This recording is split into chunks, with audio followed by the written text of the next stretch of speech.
Hey everybody, this is Ennis. What's up? It's Jim. And we're Inner Solutions. Today we want to make a video about the root cause of panic attacks. Now, you may have heard from a lot of different sources that panic attacks can come from your diet, your genetics, your environment, and all sorts of other things. The truth is, these do have a role to play. Everything has some effect. But in our experience, having overcome panic attacks ourselves and having helped a lot of people overcome panic attacks in their lives, we've noticed that there's one main cause of panic attacks, and that is the feedback loop. The feedback loop is a fancy way of saying the downward spiral. So it looks something like this during a panic attack. Your fight or flight is activated, you feel some kind of heart palpitation or some other physical symptom, and you start to think, oh no, this is happening. And then it starts to feed off of each other. You have a thought that causes an emotion, which causes a thought, which causes an emotion.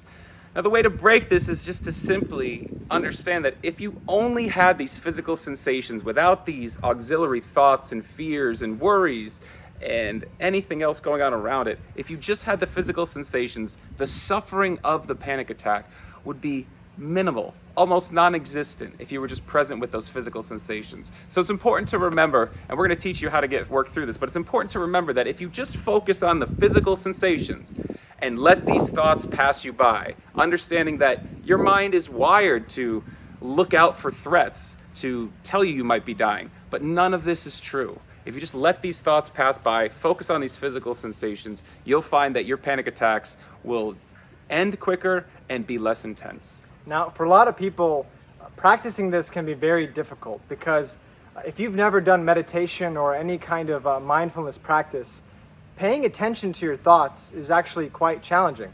So when those thoughts are very, very alluring and very, very just broad in general, like you're gonna die, you're gonna go crazy, something bad's gonna happen. When those kinds of thoughts are going through your brain, it's very hard not to pay attention to them.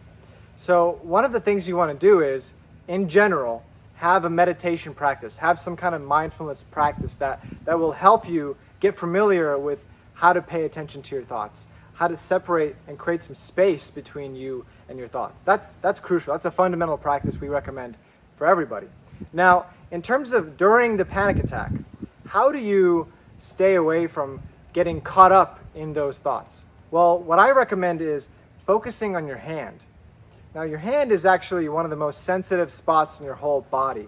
It has a lot of nerves. It has a lot of sensitivity. So when you're having that panic attack, and you can do it now as you listen to this video, feel the skin. Feel the air around the skin. Feel the blood flowing through the hand. Feel the sensations of touch.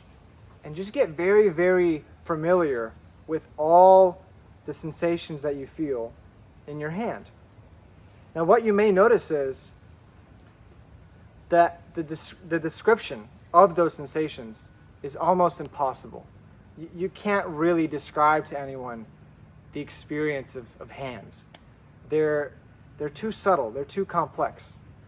And that's a good thing, because when you really focus on your body and your hands and all the sensations that you feel during a panic attack, there's no more room for thoughts. The sensations that you feel are too subtle, they're too complex.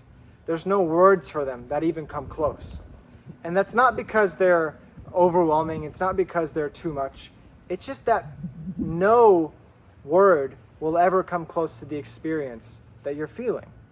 So things like, this is a bad experience, this is a good experience, this is going to kill me, this is going to do this to me, it doesn't play any role when you just get super focused on the sensations themselves.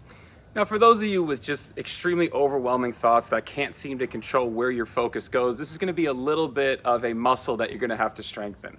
And so what you can do in the short term to make sure you're strengthening that muscle is, while you're suffering from not only just a panic attack, but any kind of unpleasant experience, just start to notice these thoughts without identifying with them. Know that in your brain, your mind is telling you, it is wired to tell you, like, oh, is this a heart attack we're having? Or, oh my God, are we losing control? Are we going crazy? And the way you stay grounded and start to let those fly by and deflect is just to put in new thoughts. It's just to coach yourself in real time. I'm not going crazy. Like, stay grounded in a more objective truth. I'm not going crazy. I'm having a panic attack. My body's releasing adrenaline. My heart's beating because of that. Now, Ennis uses this great metaphor of the fan, the oscillating fan. So when you unplug a fan, it's going to keep spinning. It's going to keep moving just for a little bit because the electricity's still flowing through it. Well, it's the same with a panic attack.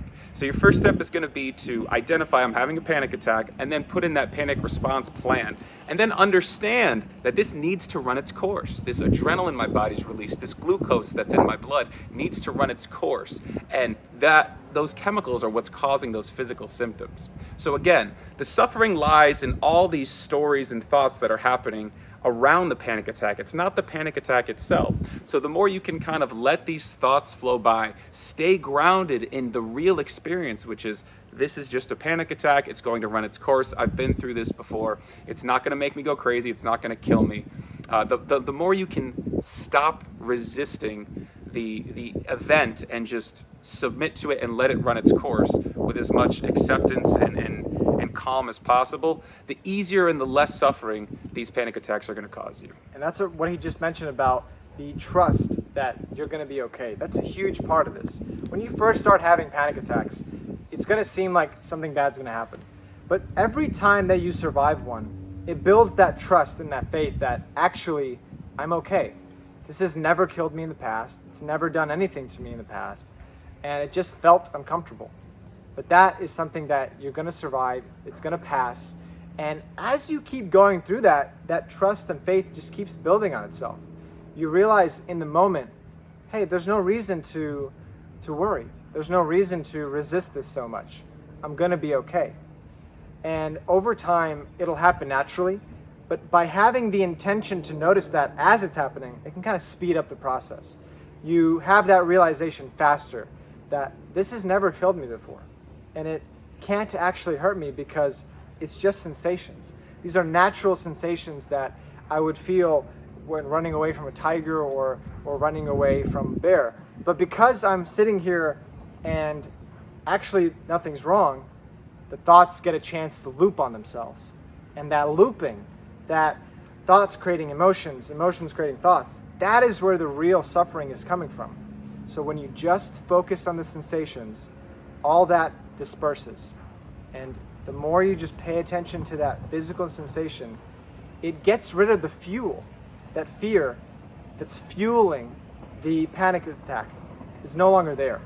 So it ends up going way faster and just running its course. So in conclusion, stopping the feedback loop will stop the suffering from panic attacks. Now, if you need more information on panic attacks, other strategies and tools and tips, check out our YouTube page here. Like and subscribe if you like what you're hearing. If you have any questions, leave them in the comments below. I'm Jim, this is Ennis, we're Inner Solutions. And remember, no matter how long you've been suffering for, no matter how intense your panic attacks or anxiety are, you're never stuck. You might just need some help. Thanks.